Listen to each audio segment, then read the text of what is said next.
So may nag-comment, sabi niya, "Ma'am, paano po magpalit ng password nang hindi nalalaman at hindi nala-log out ang Facebook at Messenger?" So thank you so much, Ma'am Lizelle, sa comment mo na yan. Marami pa kasing hindi nakakaalam kung paano magpalit ng password sa FB na hindi nala-log out ang FB at Messenger. Kasi 'di ba, kapag nagpalit tayo ng password, automatic mala-log out talaga ang FB at Messenger natin. So sa mga hindi pa alam 'to, i-she-share ko sa inyo kung paano. Pero bago ang lahat, kung hindi ka pa nakasubscribe sa channel ko, mag-subscribe ka na at pakipindot na rin ang notification bell para naman lagi kang updated sa mga bago kong video na i-upload. Okay, start na tayo. So una, i-open nyo ang inyong Facebook account. Next, i-click nyo ang profile nyo sa taas. Tapos, i-click nyo tong settings na sign. Tapos, click password and security.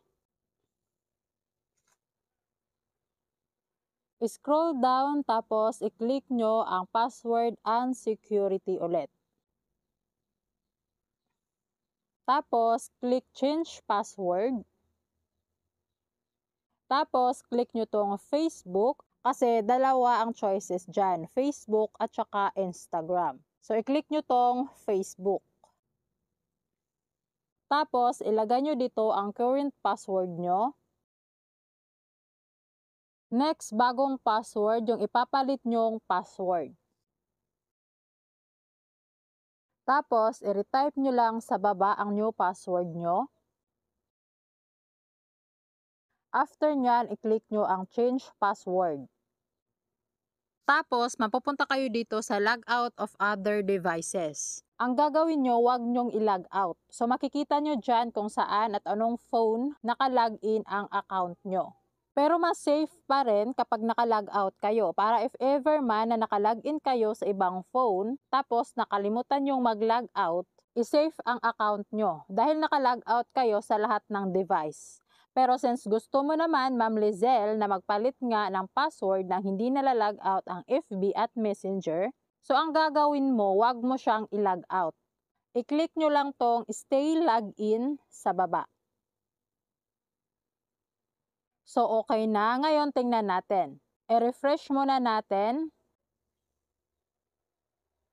Ayan, so unahin natin ang Messenger. I-open natin. So ayan, okay na ang Messenger natin. Hindi siya na-log out. So next tayo sa Facebook naman. Open natin ang Facebook account. Ayan, hindi siya na-log out kasi naka-still login tayo kanina. Okay, ganun lang po siya, Ma'am Lizelle. Sana nasundan nyo at nagustuhan nyo po ang tutorial ko. Huwag po kayong magsawang manood ng mga video ko dahil marami pa po tayong gagawing tutorial. So that's it for today's video, guys. Mga hindi pa nakasubscribe dyan, pasubscribe naman po at pakipindot na rin ang notification bell para naman lagi kayong updated sa mga new uploads ko. Thank you for watching!